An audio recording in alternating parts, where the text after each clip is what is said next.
আমার ছেলে মা গো তোর বুকের মানিক আর আসবে না, বাহির দুয়ারে সে মা ডাকবে না। কিন্তু আমি শুধু আপনার কাছে এতটুকুই আমার অনুরোধ যে আমি আমার মামা চাই।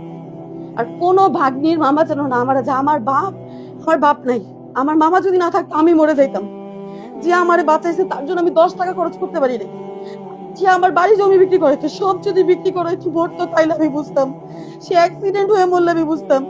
সত্য কথা বললে মরবে কেন? আমরা কি কিছুই করি না এই দেশের জন্য? কাউরে মাইরা কি মাইরা ফেলানো যায়? কেন মেরে ফেললো কেন? আমি মনে করি আইনের ঊর্ধ্বে নয়। আমরা যেই হোক এবং সে যত পাওয়ারফুল হোক, তার হাত যত লম্বা হবে, আইন তার নিজস্ব গতিতে তার হাত ধরবে এবং আমরা মনে করি এটা বিচার হবে। আপনারা একটু ধৈর্য ধরবেন, আমরা ধৈর্য ধরবেন। একজন খায়রুল হকের জন্য আমরা তো নতুন বাংলাদেশ সৃষ্টি করে নেই। হাজার হাজার যুবক যাত্রাবাড়িতে জীবন দিয়েছে, আবার নতুন করে খায়রুল হকদেরকে জীবন দিতে হবে কেন? এটা তো আমরা কখনো সহ্য করব না।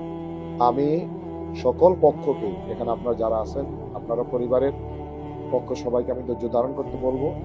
প্রশাসন কাজ করতেছে, আমরা প্রশাসনকে হেল্প করব এবং প্রশাসন যেন যথাযথ ভূমিকা নেয় এবং বিচার নিশ্চিত করে, সেই ক্ষেত্রে আমাদের পক্ষ থেকে পুরোপুরি সহযোগিতা করা হবে ইনশাআল্লাহ। আপনারা তদন্ত করে দেখেন, মিডিয়া আছে, প্রশাসন আছে, সবাই আছে, আপনারা আছেন, আপনারা তদন্ত করে দেখেন আসলে কি তার চাঁদাবাজি নাকি। কারণ আমরা কিন্তু অনেক রেকর্ড পাইতেছি, ওনারা বলতেছে ওনারা এত খারাপ যে ওনাদের বিরুদ্ধে কেউ কথা বলে না। আবার এটাও বলতেছে যে ওরা অল টাইম নেশাগ্রস্ত অবস্থায় থাকে। আমি যে বলবো আমার তো গিয়ে পিটাইবো, ও তো নেশা করছে, আমার তো মেরে ফেলাইবো, ওর তো কোনো সেন্স নাই। এখন আমি কি বলবো? ওরা সেন্স থাকে না, ওদের এমন নেশা করতে থাকে ওরা, এইভাবে ওরা ওই জায়গাটা একটা পুরো এরিয়া সৃষ্টি করছে।